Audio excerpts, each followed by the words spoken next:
I'm Hilary McClure, Multimedia Director at Cybercrime Magazine.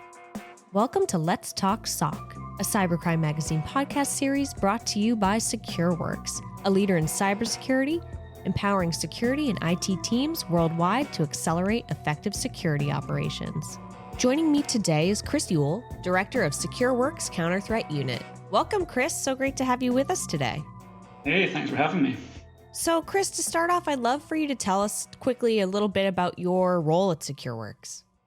Sure. So right now I'm a director in the counter threat unit. So we're the team that's sort of developing the understanding of the threat and turning that into ways that we protect customers. So really generating threat intel. But in previous roles in the company, so before I joined the CTU, I was in our consulting organization with a slight specialization in helping organizations build threat intel teams on their side. So I've kind of been on both sides of the fence of both generating TI and also consuming it. Excellent. And so where and how can organizations collect threat intelligence? So TI is such a huge collection of things. I think a lot of people think of just kind of written TI and reports, but really it encompasses anything that you're applying to your systems that helps you detect things. So if we think of as simple as antivirus signature updates, those signature updates are a form of threat intel. It's telling your system this is what the threat is. So when we think about TI, I like to think of all of those things, so the machine readable and the human readable. So certainly the best advice is to try and automate as much as possible. So making sure that anywhere that you can apply machine readable TI, so signatures, blacklists, things like that, that's automated as far as possible. Making sure that you know the source of that TI, that they have good visibility, they've got a good research capability to know what is really bad and what isn't. When we think about the human readable TI, so the reports that you get from typical threat intel vendors, that's definitely a much harder problem to solve, because it really boils down to having smart people reading these things and doing the right thing with those. And some of that you can operationalize into process, but a lot of it just relies on a degree of expertise.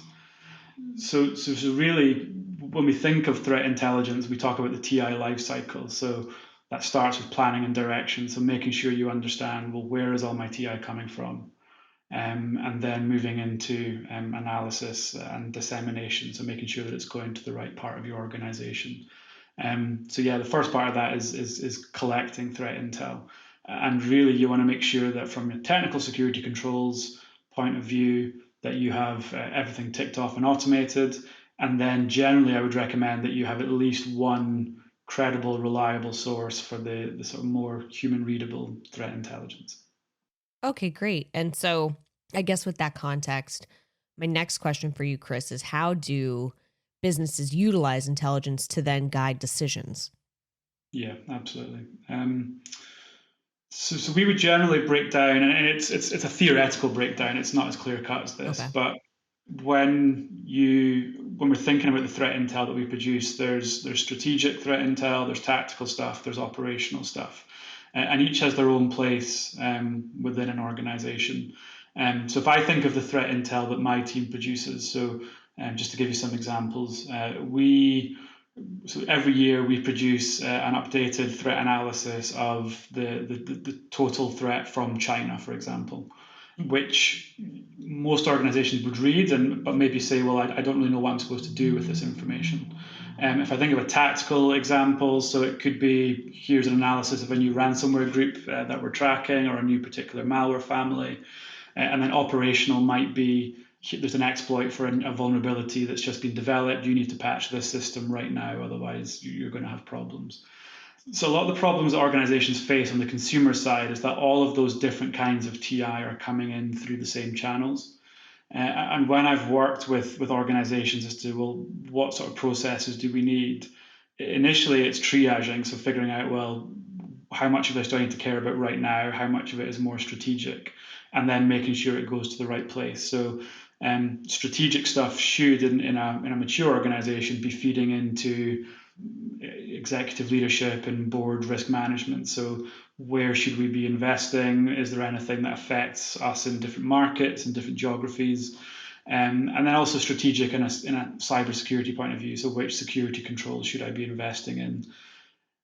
The tactical stuff really about making sure that your security analyst, that your security team on the ground understands what are the different kinds of threats that are out there, what are their similarities, what are their differences, and really asking yourself every time you're reading something about a new group or a new campaign is, do we have the security controls to detect this or to prevent it? And if the answer is yes, then great. If not, that should then feed into a sort of architecture discussion around where you should invest. And then on the operational side, that's the urgent stuff. So you need to make sure you've got good processes in place to identify that quickly and put it in front of the right people to make sure that you're protecting yourself from things that might be happening very, very soon. Excellent. So what about CISOs, Chris? How do CISOs and security analysts know which threats are relevant? Yeah, so that's an interesting question. One of the things my team does is threat briefs for customers and other organizations that kind of say, here's an hour, this is our view of the threat landscape. And one thing that we're often asked to do is make it specific to that organization or to that market vertical or whatever. And of course, that's a natural question. You don't want to spend an hour learning about threats that aren't relevant to you. But from our perspective, giving those presentations, we know that 80% of the content that we deliver will be pretty much the same as we deliver to all the other organizations, and maybe 20% of it might be slightly tailored. So I guess we drill into that in terms of understanding which threats are relevant. The majority of threats are relevant to most organizations, and certainly when we're talking about cybercrime. So most cybercrime groups are really only interested in making money, and they will go after any organization that they can find to do that. They're very opportunistic in that way. So we often see people talk about ransomware families or ransomware groups targeting specific verticals. And sometimes that has been true, but more generally, I think it's just the case that they will go after anybody who is an easier target than the next organization. So particular targeting of verticals, certainly around ransomware and other cybercrime incidents, doesn't tend to happen on a massive scale. So most organizations should assume that they're likely to be a target or a potential target of ransomware, of BEC attacks, and certainly the kind of lower level malware, Trojans, loaders that lead to those kinds of attacks. And that tends to be the vast majority of the incidents that we see affecting our customers, and the things that our customers should care about. I mean, if you can't protect yourself against those kinds of threats, you're definitely going to struggle against some of the more sophisticated nation state type threats. Where the variance in what's relevant to an organization really kind of materializes is when you look at like nation state threats and things like that. So certainly if you have intellectual property or interesting research and development, then that may make you a potential target of the likes of China. Russia tends to be more focused on sort of geopolitical things. So if you have information or data that's of relevance to the Russian state, certainly like obviously the SolarWinds last year was very much focused on US government entities, but we also see them targeting their near abroad, then that may be a relevant threat to you. So what we generally advise organizations is to come up with a set of PIRs, priority intelligence requirements. That should really be the foundation stone of any threat intelligence program. So understanding these are the kind of finite list of threats that we think is relevant to us based on our profile and things like that. Once you have that, then that makes it easier to sort of triage threat intel that's coming in as to what's relevant and what's not relevant. But as I say, in many cases, a lot of it will be relevant regardless of what kind of organization you are. Excellent. That makes a lot of sense. And so my final question for you, Chris, is if a threat is detected, what should remediation look like? I guess that's a pretty big final question, but it's quite a profound final question. And I think this is relevant to TI because in that question that we started off with, so how do I consume TI?